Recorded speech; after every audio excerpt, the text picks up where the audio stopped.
क्या हो अगर एक दिन आप उठें और पूरी दुनिया खत्म हो चुकी हो। पूरी कहानी हमारे अंदाज में प्लॉट ट्विस्ट्स मूवीज पर। आपको एक दिन पता चले कि अब एक वर्ल्ड एंडिंग इवेंट के कारण पूरी दुनिया के सारे लोग मर चुके हैं, सिर्फ आपके अकेले को छोड़कर। अब बड़े बड़े होटल्स, मॉल्स, सब कुछ खाली पड़े हैं, सब कुछ फ्री है। बिना इंसानों के शहरों को जंगलों ने ढक लिया। अब ऐसा ही कुछ होता है हमारी 2025 की लेटेस्ट पोस्ट एपोकलिप्टिक सीरीज अर्थ अबाइड्स में। कहानी की शुरुआत इश नाम के एक बायोलॉजिस्ट से होती है, जो कि पिछले कई महीनों से जंगल के बीचों बीच अकेला रह रहा था ताकि अपनी रिसर्च पूरी कर सके। लेकिन अब इसी बीच एक जहरीला सांप उसे काट लेता है। इश घबरा चुका था और इसी हड़बड़ी के बीच उसके हाथ से फोन भी नीचे गिर गया, यानी कि अब वो किसी को मदद के लिए भी नहीं बुला सकेगा। सो वो खुद से ही हाथ पर कट लगाकर जहर को बाहर निकालने लगता है। यहाँ वो शहर से बहुत दूर रह रहा था, सो अब वो पानी पीते ही इसी केबिन में बेहोश हो जाता है। उसे लगातार हेलुसिनेशंस हो रहे थे क्योंकि सांप के जहर का कुछ असर अभी तक बाकी था, और वो ऐसे ही कई दिन अधमरी हालत में लेटा रहता है। इसी बीच एक रात बाहर से हेलीकॉप्टर्स की आवाज भी आई।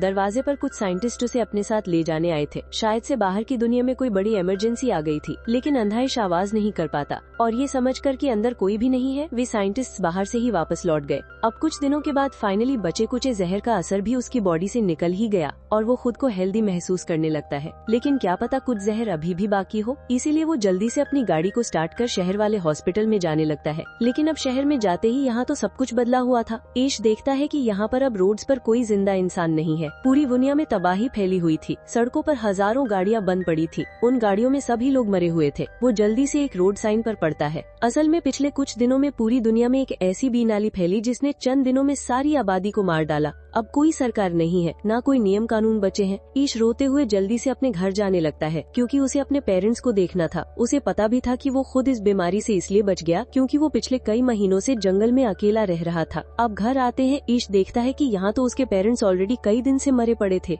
अब वो कुछ देर रियलिटी को स्वीकार करने के बाद अपने पेरेंट्स की कब्र खोदने लगता है ताकि उनके लास्ट राइट्स कर सके। अब आने वाले कुछ दिनों में वो समझ चुका था कि यहाँ उसके टाउन में अब उसके अलावा और कोई जिंदा नहीं बचा, लेकिन उसे उम्मीद थी कि उसके अलावा और भी कुछ सर्वाइवर्स बाहर तो बचे ही होंगे जो कि शायद से उस बीमारी से इम्यून रह गए होंगे। इसीलिए अब सेफ्टी के लिए साथ में गन और बाकी सप्लाईज लेकर वो लास वेगस शहर में जाने लगता है। रास्ते में जो ब्रिज उसे शहर से जोड़ता था वो भी ब्लॉक्ड पड़ा था, सो इसको काफी लंबा सफर तय करने के बाद दूसरे रास्ते से लास वेगस में जाना पड़ता है। लेकिन अब ये शहर भी खाली पड़ा था। यहाँ दूर दूर तक कोई भी जिंदा नहीं है। बड़े बड़े होटल्स और कसिनो खाली पड़े थे। सो इश अब थक हार कर एक फेमस होटल में रुक जाता है। यहाँ अब चूंकि सब कुछ उसके लिए फ्री था तो वो महंगी वाइन्स पीने लगता है कि अब अगली ही रात उसके पास दो और सर्वाइवर्स मिल्टन और एन आते हैं जो कि उसी की तरह इस बीमारी से इम्यून थे। वे बताते हैं कि वे पिछले कई दिनों से ऐसे ही महंगे होटल्स में रह रहे थे। मिल्टन इश को आखिरी टीवी ब्रॉडकास्ट भी दिखाता है जिसमें अनाउंस किया जा रहा था कि वैज्ञानिक इस नई बीमारी का एंटीडोट नहीं खोज पाए, और इसके बाद विभिन्न देशों में गृह युद्ध छिड़ गया। लोग राशन पाने के लिए एक दूसरे को मारने लगे और सिर्फ कुछ ही दिनों में हर कोई मारा गया। ईश जान पाता है कि मिल्टन और एन ने आज पहली बार किसी और जिंदा इंसान को देखा है, यानी कि पूरी दुनिया में जिंदा बचे हुए लोगों की संख्या बहुत कम होने वाली है। वो ये भी जान पाता है कि इतने दिनों से अकेले रहने पर मिल्टन और एन की मानसिक हालत बहुत खराब है। एन रिवील करती है कि उसने वीडियो कॉल पर अपने पति और बच्चों को मरते हुए देखा था, जिसके बाद अब उसे जीने की कोई इच्छा नहीं रही। आश आने वाले कुछ दिनों तक उन्हीं के साथ इसी महंगे होटल में रहना शुरू करता है। इतने महंगे और ब्रांडेड कपड़े, सब कुछ फ्री होने पर अब उन्हें कुछ भी अच्छा नहीं लगता, मानो ब्रांड्स की कीमत भी इंसानों के साथ ही खत्म हो गई। मिल्टन भी बताता है कि वो एक बड़ा बिजनेसमैन था और उसने अपनी मेहनत से बहुत कुछ कमाया, मगर अब ना उसके पास उसकी शोहरत है और ना ही उसकी फैमिली। सो उसने अपने पास एक गन रख रखी है ताकि वे तीनों एक साथ अनअलाइव हो सके। अब ये सुनकर तो इश घबरा पर बाहर भागने लगता है क्योंकि उसे अभी जीने की इच्छा थी, और उसे अपने पीछे दो गोलियां चलने की आवाज आती है, यानी कि मिल्टन और एन ने वो कर ही लिया। ईश फिर से अकेला हो गया। उसे लग रहा था मानो वो पूरी दुनिया में अकेला ही जिंदा इंसान बचा हो। सो वो बड़ी तेज स्पीड में गाड़ी चलाते हुए शहर से बाहर निकल आता है और यही रास्ते में उसे एक डॉग मिला। अब इसी डॉग में उसे एक अपना साथी मिल चुका था, इसी के साथ जीने की उम्मीद। सो वो उसे लकी नाम देता है और अपने साथ रख लेता है। यहाँ से इश ने अपनी लाइफ एक नए सिरे से जीने का फैसला किया। सो अब वो पहले बहुत सी सर्वाइवल की बुक्स लेकर अपने पुराने घर में वापस आता है, जहाँ की वो अब से लकी के साथ रहेगा। वैसे भी खाने और राशन पानी की तो अब कोई कमी ही नहीं थी, और अब धीरे धीरे समय बीतते हुए उन्हें 1 साल हो चुका था। इश और लकी एक साथ रहते, दिन में वे बाहर घूमने जाते। बेशक से शहरों में कोई ना हो, मगर फिर भी वे किसी और जिंदा सर्वाइवर की तलाश करते कि एक दिन लकी एक घर को देखकर भौंकने लगता है जिससे कि धुआं निकल रहा था। ऐश अब लकी को लेकर जल्दी से वहीं जाने लगता है, यानी कि उन्हें यहाँ अपने अलावा और भी कोई जिंदा इंसान मिलेगा। और यहाँ पहुंचकर उन्हें एक एमा नाम की लड़की मिलती है जो कि शुरू में तो डर रही थी, मगर ऐश यकीन दिला देता है कि वो उसके लिए कोई खतरा नहीं। वे एक दूसरे से जान पाते हैं कि पिछले 1 साल में उन्होंने एक दूसरे के अलावा किसी और को जिंदा नहीं देखा। वे इसलिए भी खुश थे कि अब उन्हें एक दूसरे का साथ मिल गया, वरना वो कितने अकेले थे। एमा भी यहाँ से ऐश के साथ उसी के घर पर रहने आ जाती थी। ऐश ने यहाँ अकेले रहने से कुछ नहीं संभाला था, सो अब दोनों मिलकर उसके घर को रेनोवेट करने लगते हैं। यहाँ खाने का स्टोर भी पास ही था, सो यहाँ से भी अनलिमिटेड खाना ले पाएंगे। एक दूसरे से मिलकर उनमें जीने की एक नई उमंग जाग उठी। अब वे एक्साइटेड होकर उठते, अपने डेली के काम पूरे करते। यहाँ उन्होंने अपनी हॉबीज भी डेवलप कर ली थी ताकि वे बोर न हो। वहीं इसके अलावा उन्हें ये भी पता था कि अगर वे दुनिया के आखिरी बचे हुए कपल हुए तो उन्हें ही आबादी को आगे बढ़ाना होगा। वहीं अब तक इंसानों के विलुप्त होने के बाद जंगली जानवर शहरों तक आने लगे थे। समय के साथ इश ने घर में सोलर पैनल्स भी लगाने शुरू कर दिए ताकि उनका घर पूरी तरह से रेडी हो जाए। वहीं कुछ ही दिनों में एमा भी इश के बच्चे की प्रेग्नेंट हो चुकी थी। एमा बहुत खुश थी कि अब उन्हें जीने का एक और कारण मिल जाएगा, जबकि इश स्केप्टिकल था कि उन्हें अपने बच्चे को इस पोस्ट एपोकलिप्टिक दुनिया में लाना भी चाहिए या नहीं। इसके अलावा उन्हें इस बेबी की डिलीवरी भी करनी थी, सो इश पास की लाइब्रेरी में जाकर बेबी पैदा करने की बुक्स पढ़ने लगता है। समय के साथ उनका घर हर ओर से सेफ हो चुका था। उनके घर पर सोलर पैनल्स लग गए, सो अब वे खाने को फ्रीजर में स्टोर कर पाएंगे। उन्होंने बहुत से चिकन्स और पालतू जानवर पाल लिए थे जिनसे उन्हें अंडे और दूध मिल रहा था। उनके पास एक बड़ा हरा भरा गार्डन एरिया था। आसपास की हवा भी इंसानों के बाद साफ हो गई, यानी कि उनकी लाइफ लिटरली परफेक्ट हो चुकी थी। लेकिन अब समय के साथ उन्हें एक बड़ी प्रॉब्लम का सामना करना पड़ता है। दरअसल उनके आसपास के एरिया में चूहों की संख्या दिन प्रतिदिन बढ़ती ही जा रही थी और अब तो वे उन्हें घर के पास भी आने लगे थे। सो वे अपने घर के आसपास के सारे कूड़े को जलाने लगते हैं ताकि चूहे दूर रहें। लेकिन जब ये तरीका भी काम नहीं करता तो उन्हें अपने घर को अंदर से सील करना पड़ता है। रात को एमा कहती है कि वे जल्द ही चूहों का कोई न कोई इलाज ढूंढ लेंगे। वैसे भी वो अभी अपने होने वाले बेबी के लिए खुश है और आने वाले कुछ हफ्तों में ये आसपास की बिल्लियों को उठा लाता है, जिससे कि टाउन में चूहे खत्म होने लगे। और आखिरकार वो दिन आ ही गया जब एमा को बेबी पैदा होना था। दोनों ने इस दिन की बहुत तैयारी कर रखी थी, सो इश के मदद करने पर उन्हें एक हेल्दी बेबी गर्ल पैदा होती है। वे खुश थे और वे टाउन में जाकर अपना एड्रेस पेंट कर देते हैं ताकि अगर कोई और बचा हुआ इंसान उनके टाउन में आए तो वे खाने और पानी के लिए उनके घर आ सकते हैं। और अब धीरे धीरे 6 साल बीत चुके थे। आज जब इश अपनी गाड़ी से जा ही रहा था कि रास्ते में उसकी गाड़ी के सामने एक जानवर आ जाता है। दरअसल अब जंगलों और शहरों में कोई बाउंड्री नहीं बची, तो अक्सर जंगली जानवर शहरों तक आते ही रहते हैं। ईश भी उसे देख ही रहा था कि इसी बीच उसे एक लड़की दिखाई देती है जो कि डरकर उससे दूर भाग रही थी। ईश भागकर उसे जल्दी से रोकता है कि वे उनके घर चले, लेकिन वो लड़की कुछ ज्यादा ही डरी हुई थी और वो ईश को सेब देने पर समझ जाती है कि वो उसे कुछ नहीं कहेगा। सो वो उसके ट्रक में पीछे बैठकर घर तक आती है। यहाँ अब तक ईश और एमा ने 2 बच्चे पैदा कर लिए थे। बड़ी बेटी हैदर के पैदा होने के 2 साल बाद उन्हें एलेक्स भी पैदा हुआ। वहीं एमा तो अब तीसरे बच्चे से भी प्रेग्नेंट है। अब लगता है कि पूरी दुनिया की आबादी यही 2 बढ़ाएंगे।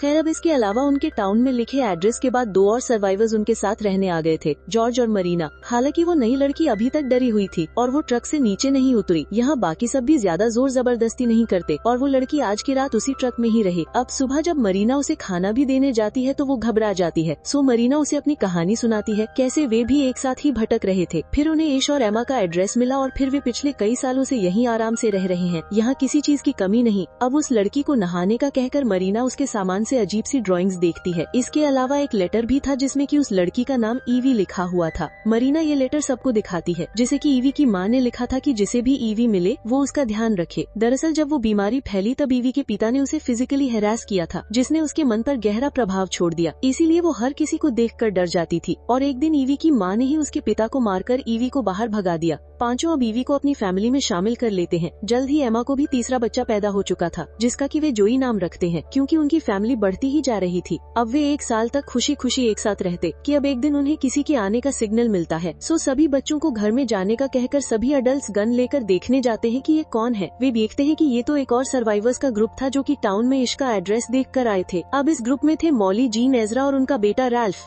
अब वे उन्हें भी अपने साथ ले चलते हैं। मॉली रिवील करती है कि वे पिछले 8 सालों में 4 ही जिंदा लोग देख पाए, मगर उनका कोई ठिकाना नहीं था। वे मारे मारे फिर रहे थे। सो एमा कहती है यही अब उनका घर है। यहाँ वैसे भी रिसोर्सेज की कोई कमी नहीं। वे एक साथ मिलकर एक नई सोसाइटी बना सकते हैं। अब इस नए ग्रुप में मॉली एक डॉक्टर रही थी, यानी कि अगर किसी मेंबर को चोट भी आती है तो ग्रुप में एक डॉक्टर का होना उनके लिए बहुत काम आएगा। अगले ही दिन इश नए मेंबर्स को रूल समझाने लगता है। अब चूंकि शहर और जंगलों में कोई बाउंड्री नहीं बची, तो बहुत बार जंगली जानवर उनके आसपास घूमते रहते हैं। इसीलिए जब भी वे बाहर टाउन्स में सप्लाईज लेने जाएं तो उन्हें हथियारों और किसी न किसी के साथ जाना होगा। सभी अडल्ट आज एक साथ टाउन के दूसरे कोने तक आ जाते हैं, जहाँ की एक हॉस्पिटल भी था, और मॉली एक डॉक्टर होने के नाते यहाँ से बहुत सी दवाइयाँ ले पाएगी। अब वे काम की सभी सप्लाईज को लेकर वापस से घर लौट आते हैं। यहाँ नई मेंबर जीन एक सिंगर हुआ करती थी, सो वो सबके लिए परफॉर्म करती। जीन इसके अलावा अपने बॉयफ्रेंड एजरा से प्रेग्नेंट भी थी। वहीं आज जॉर्ज और मरीना भी इतने सालों बाद पहली बार इंटीमेट होते हैं। अब आने वाले महीनों में जीन और मरीना दोनों एक एक बेबी को जन्म देती हैं, और अब ऐसे ही धीरे धीरे 14 साल बीत चुके थे। इश और एमा पहला कपल जिन्होंने फैमिली शुरू की थी, अब उनकी फैमिली बहुत बड़ी हो चुकी थी। वे आज अपनी सबसे बड़ी बेटी हैदर का बर्थडे सेलिब्रेट कर रहे थे। यहाँ अब इश अपने ग्रुप के सभी बच्चों को पढ़ाता ताकि उन्हें पहले वाली दुनिया का सब पता हो। पहले वाली दुनिया जो कि आबाद हुआ करती थी, वहाँ की सोसाइटीज काम कैसे करती हैं। वहीं आगे आने वाले समय में उन्हें ही दुनिया को आगे बढ़ाना होगा। सो इश बच्चों को सब समझाता। अब एक दिन जब बहुत तेज तूफान आया था तो वे नोटिस करते हैं कि उनका डॉग लकी तो घर पर नहीं है। ईश जल्दी से उसे ढूंढने जाता है और देखता है कि लकी तो बेचारा एक पेड़ के नीचे दबकर मारा गया। ईश इससे बहुत दुखी था क्योंकि लकी उसे तब मिला था जब उसने जीने की उम्मीद खो दी थी।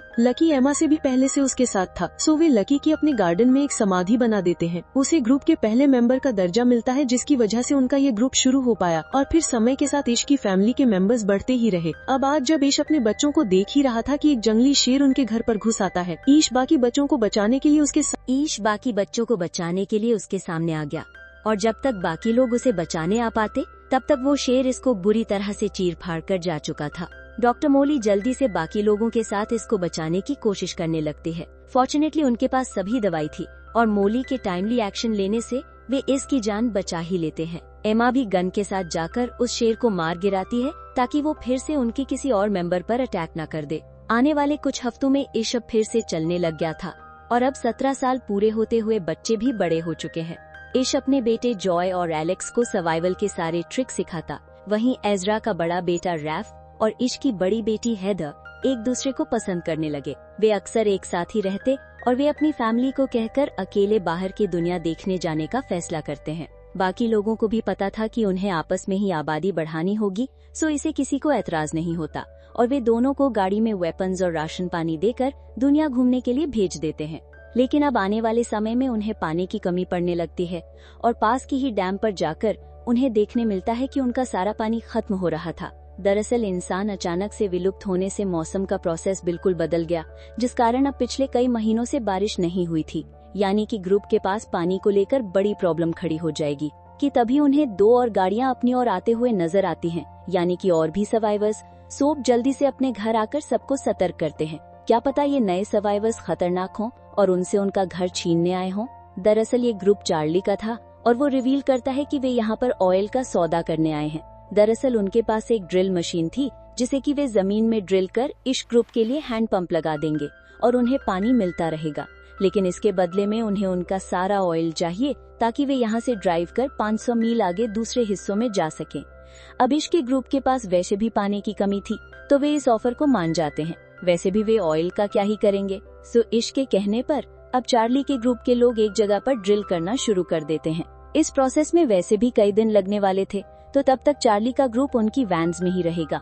वहीं इश समय के साथ नोटिस भी करता है कि चार्ली उतना भी सीधा नहीं, उसने रिसोर्सेज के लिए कई सारे सर्वाइवर्स को मारा था। और ये सब जानने के बाद इश अपने ग्रुप को अकेले में कहता है कि उन्हें चार्ली से सावधान रहना होगा और साथ ही अपने इस घर की सेफ्टी करनी होगी। एमा भी कहती है कि वैसे भी ड्रिल पूरी होते ही वे चले ही जाएंगे, तो उन्हें ज्यादा परेशान नहीं होना चाहिए। आने वाले 2 दिनों तक ड्रिलिंग जारी रहती है और फाइनली 4 दिनों के बाद उन्होंने नीचे से पानी निकाल ही लिया। इससे सभी खुश थे और इस चार्ली से कहता है कि अब उनका सौदा पूरा हुआ, वे उनका सारा ऑयल लेकर यहाँ से जा सकते हैं। रात को सब इकट्ठे होकर सेलिब्रेट भी करते हैं। हालांकि इश चिंता में था क्योंकि चार्ली बहुत खतरनाक है और ऐसा लग नहीं रहा कि वो आसानी से यहाँ से चला जाएगा। अब रात को सबके सोने के बाद इश को बाहर से किसी के चिल्लाने की आवाज आती है और वो बाहर आकर देखता है कि चार्ली एक रूम से निकल रहा था, जबकि बाहर उसका साथी साइलस पहरा दे रहा था ताकि वो उसे किसी के आने पर इशारा दे सके। इश जल्दी से भागकर उसी कमरे में देखने जाता है जहां अंदर हीवी रोए जा रही थी। वो बताती है कि चार्ली ने उसके साथ जबरदस्ती की। इश जल्दी से अपने ग्रुप को इकट्ठा कर सब बता देता है। यहाँ बाकी मेंबर्स भी बताते हैं कि चार्ली के ग्रुप के पास बहुत सी गन्स हैं और वो कह भी रहा था कि वो यहाँ से अब कहीं नहीं जाएगा। आश कहता है कि फिर तो उन्हें चार्ली को जान से मारना होगा, वरना वो ऐसे अपने ग्रुप के लोगों को हरास होते हुए नहीं देख सकते। आज उसने हीवी के साथ ऐसा किया, कल को किसी और के साथ करेगा। यहाँ बाकी सब भी इश्क के पक्ष में तो थे, मगर वे ये डिस्कस करते हैं कि जब पृथ्वी पर वैसे ही इंसान नहीं बचे तो क्या उन्हें चार्ली को जान से मारना चाहिए। लेकिन इसके अनुसार अगर वे चार्ली को मार दें तो फिर उसका ग्रुप कुछ नहीं करेगा, और वे अब एक साथ चार्ली को घेर लेते हैं और उसके ग्रुप को पता चलने से पहले ही इश प्लान के अनुसार चार्ली को जान से मार देता है। इश को खुद भी बुरा लग रहा था कि उसने पहली बार किसी की जान ली है, मगर उसे ये सब अपने ग्रुप के लिए करना पड़ा। वे अगली सुबह चार्ली के ग्रुप को बताते हैं कि अब वे उनसे बदला लेने का ना सोचें। वे चाहे तो यहीं रुक सकते हैं, मगर उन्हें उनके कामों में हाथ बटाना होगा, और अगर वे जाना चाहते हैं तो अभी के लिए हमेशा के लिए निकल जाएं। अब बाकी सब तो यहीं रुकने को मान जाते हैं, मगर चार्ली का सबसे खास दोस्त साइलस उन पर गुस्सा होता है कि उन्होंने उनके लीडर चार्ली को अचानक से अटैक कर जान से मार दिया। अब इश का ग्रुप डर जाता है कि कहीं वे उन पर अटैक न कर दें, मगर बाकी मेंबर्स कहते हैं कि उन्हें भी पता था चार्ली बहुत गलत था। वो लीडर होने का गलत फायदा उठाया करता था। उसने तो अपने ही ग्रुप की बाकी लेडीज के साथ भी ऐसा ही किया था। सो वे खुश हैं कि वो मारा गया। अब साइलस अकेला ही था जो कि चार्ली के मारे जाने से बहुत दुखी था। सो ऐश उसे बाहर निकाल देता है। हालांकि साइलस कुछ देर बाद वापस भी आना चाहता था, क्योंकि उसका बाकी ग्रुप तो यही रुक गया और वो बाहर अकेले सर्वाइव कैसे करेगा। लेकिन चार्ली उसे अंदर नहीं आने देता, क्योंकि चार्ली के गलत कामों में साइलस ने भी उनका साथ दिया था और सजा के रूप में वे उसे यहाँ से निकाल रहे हैं। यहाँ से समय और आगे बढ़ता है। अब पूरे 20 साल बीत चुके थे। बिना सालों की दुनिया अब तक बिल्कुल बदल गई। यहाँ अब ग्रुप के सभी बच्चे मिलकर एक नया प्लेन बनाने पर एक्सपेरिमेंट कर रहे थे। इश का बेटा कहता भी है कि आने वाले कुछ समय में वे इसे परफेक्ट कर लेंगे ताकि वे पहाड़ों से आसानी से नीचे उतर सके। लेकिन अब आने वाले कुछ दिनों में ग्रुप के कई सारे मेंबर्स बीमार पड़ने लगते हैं। उन्हें जल्द ही रियलाइज हो जाता है कि ग्रुप के आधे से ज्यादा लोग फिर से बीमार हो गए हैं और उनमें वैसे ही सिम्टम्स थे जैसे 20 साल पहले फैली उस बीमारी में थे। डॉक्टर मोली अब रिवील भी करती है कि वैसे तो वे उस बीमारी से इम्यून हो चुके थे, लेकिन अब समय के साथ वो वायरस और इवॉल्व हो गया। हालांकि ये नई स्ट्रेन इतनी भी पावरफुल नहीं है, सो वो इसका इलाज ढूंढ लेगी। सो बचे हुए मेंबर्स बीमार लोगों की देखभाल करना शुरू करते हैं। यहाँ इश का बेटा जोई तो और बुरी हालत में था, जहाँ पूरा ही ग्रुप इसकी वजह से परेशान तो था ही कि एक दिन इसकी बड़ी बेटी हैदर घर अकेले वापस लौटती है, जो कि रैफ के साथ बाहर की दुनिया घूमने गई थी, और वो अब अपनी ट्रिप के बारे में सब कुछ बताना शुरू करती है। वे रैफ अपनी गाड़ी लेकर बहुत सारे शहरों को पार कर आगे बढ़ रहे थे। वे हर रोज नई जगहों को खोज रहे थे, लेकिन हर बार हर एक टाउन उन्हें अबैंडन्ड ही मिलता। वे कोशिश कर रहे थे कि उन्हें कोई और तो सर्वाइवर मिले, मगर उन्हें कोई नहीं मिला। सो एक दिन जब वे एक पहाड़ी पर कैंपिंग कर रहे थे कि उन्हें एक आदमी नजर आया। हैदर उसके पीछे भी गई, लेकिन तब तो वो भाग गया, मगर बाद में पीछे से आकर उसने रैफ को चाकू के पॉइंट पर ले लिया और उन्होंने पहचाना कि ये कोई और नहीं बल्कि साइलस ही था। वही साइलस जिसे कई साल पहले चार्ली की मौत के बाद इश ने अपने ग्रुप से निकाल दिया था। सो उसी का बदला लेने के लिए उसने रैफ को चाकू मार दिया, जिसके बाद हैदर को भी उसे मारना ही पड़ा, मगर तब तक बहुत देर हो चुकी थी और रैफ ने दम तोड़ दिया। उसे वहीं बीच पर दफनाने के बाद हैदर ने वापस आना शुरू किया और रास्ते में गाड़ी बंद पड़ने के बाद उसने अपना बाकी का सफर पैदल ही तय किया। यहाँ से उसे भी पता चलता है कि आधे से ज्यादा मेंबर्स उसी बीमारी से ग्रस्त हो गए जो कि 20 साल पहले फैली थी, मगर ये वेरिएंट पहले जितना पावरफुल नहीं रहा और डॉक्टर मोली इसी का इलाज ढूंढ रही है। यहाँ वे छोटे जोए का फीवर कम करने के लिए ठंडे पानी में भी लेटाते हैं, जहाँ अगले कुछ दिनों में डॉक्टर मोली की दवाइयों से ज्यादातर मेंबर्स फिर से नॉर्मल हो रहे थे। लेकिन ये दवाई जॉय पर काम नहीं करती और वो अपने पेरेंट्स से आखिरी बार बात करके दम तोड़ देता है। अभिष इस घटना से बिल्कुल टूट चुका था। जॉय के अलावा भी उनके ग्रुप के 3 और मेंबर्स मारे गए थे। अब एमा अकेले में इश को समझाती है कि जब उनके पास कुछ नहीं था तब सिर्फ उन दोनों ने मिलकर रहना शुरू किया, और अब तो उनके पास उनका पूरा ग्रुप बन चुका है और वे ही आने वाले समय में पृथ्वी को फिर से आबाद कर देंगे। सो उन्हें हिम्मत ना हारते हुए ग्रुप के बच्चों को रेडी करना होगा। ईशब अकेले एक पहाड़ी पर जाकर सनराइज देखता है। उसे अब महसूस हो रहा था कि 20 सालों के बाद दुनिया कितनी बदल गई। वो वापस जाकर अपने बच्चों को देखता है कि अब तक वे गलत दिशा में आगे बढ़ रहे थे। वे पहले वाले दुनिया के जैसे बनने की कोशिश कर रहे थे, मगर अब दुनिया वैसी बची ही नहीं है। सो उन्हें प्रकृति के हिसाब से सीखना होगा। अब उन्हें नेचर ही सिखाएगा। अब से उन्हें वो सीखना होगा जो उन्हें इस नई दुनिया में रहने में मदद करे। और अब वे एक साथ मिलकर रेडियो को फिर से चालू करने लगते हैं ताकि वे आपस में एक कम्युनिकेशन बना सके, जहां से अब वे एक साथ मिलकर अपनी नई इंसानी सोसाइटी खड़ी करेंगे। वे सोशल इवेंट्स रखेंगे ताकि बच्चों को पता लग सके कि कैसे इंसान एक सोशल जीव है। और अब वे आसपास जाकर बर्बाद हो चुके शहरों को अपने हिसाब से रेनोवेट करना शुरू करते हैं ताकि वे इस नई दुनिया की नई सोसाइटी शुरू कर सकें, जहां अब धीरे धीरे इस नई दुनिया को 50 साल बीत चुके थे। बूढ़ा ऐश अपने पोते को कहता है कि ये नई इंसानी सभ्यता उन्हीं की वंशज है जिसे अब उसे आगे बढ़ाना होगा। तो दोस्तों, क्या आपने सोचा था कि एक अकेले आदमी से शुरू हुई ये कहानी कभी एक नई दुनिया बना देगी, जहाँ दुख था, डर था, लेकिन फिर भी उम्मीद जिंदा रही, जहाँ इंसान फिर से जीना सीख गया प्रकृति के साथ। और यही है इस फिल्म अर्थ अबाइड्स की सबसे खूबसूरत बात, कि चाहे सब कुछ खत्म हो जाए, इंसान की जिजीविशा कभी खत्म नहीं होती। अगर आपको ये कहानी पसंद आई हो तो प्लॉट ट्विस्ट मूवीज को जरूर सब्सक्राइब करें, जहां हर हफ्ते हम लाते हैं ऐसी ही थ्रिलिंग, दिल को छू जाने वाली फिल्मी कहानियां, क्योंकि यहाँ हर कहानी में होता है एक जबरदस्त ट्विस्ट